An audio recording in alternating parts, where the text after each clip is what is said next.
was a moonless night when I found myself driving alone through the eerily quiet streets of Bridgeport, Connecticut. It was the summer of 1999. I was accustomed to loud music coming from passerby drivers, loud youth playing street games, and sometimes gunshot sounds coming from the Greens' apartments in the Hollow. But there was something uniquely unsettling about the darkness that engulfed the city. The only sources of light were the dim street lights dotting the deserted streets, casting long and twisted shadows across the empty sidewalks.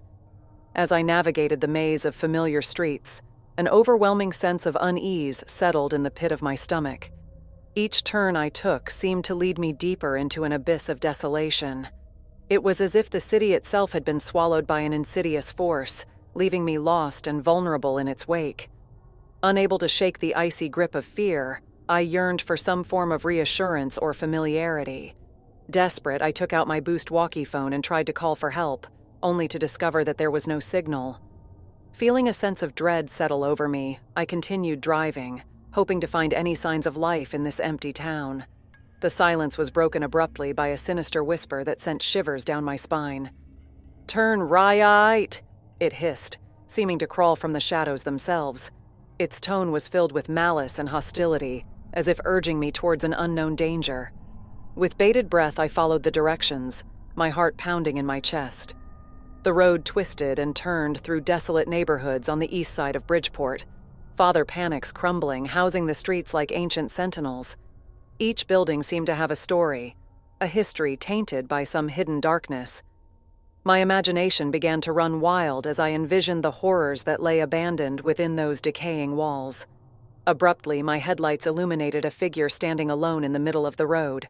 I slammed on the brakes, my heart racing as the realization sunk in. "Oh my God, what's going on?" I thought as I took a look at the girl, her face obscured by matted hair and tattered clothing. She stared at me with a vacant expression, lifeless eyes piercing through the darkness. Panic overwhelmed me, my mind flashing with images of horror movies I had seen. It's 1:30 a.m. and people are still walking around Tweakhead or up to no good, I figured. She must have gotten robbed or she's homeless. Ignoring the voice echoing in my head, urging me to speed away, I cautiously stepped out of the car. It felt like my movements were in slow motion, every step filled with trepidation. Are you okay?" I stuttered, fearing she was hurt, then a horrific response. The girl cocked her head, her unnaturally bent limbs twisting in impossible ways while trying to get up. Her mouth contorted into a nightmarish grin, revealing blood in her teeth and gums. "You shouldn't have stopped," she ominously said, her voice sneaking into the depths of my psyche. An indescribable terror consumed me, and my instincts told me it's time to go.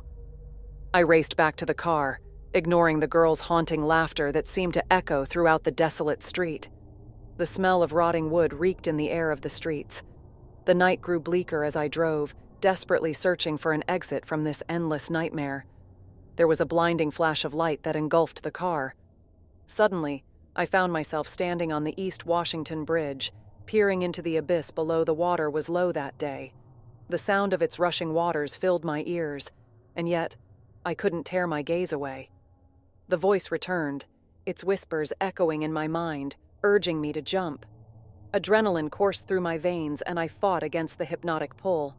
Summoning every ounce of willpower, I turned and ran back towards my car. The streets seemed to twist and coil, leading me further into the labyrinthine darkness. The car's engine roared to life as if desperately pleading to escape the malevolent grasp of this city. As I finally broke free from its clutches, the quietude that hung in the air turned into a deafening silence. The car sped down the bridge to the east side back on I-95, leaving Bridgeport behind. I glanced at the rearview mirror, half expecting to see a twisted figure lurking behind me, but the view was empty. No body was there.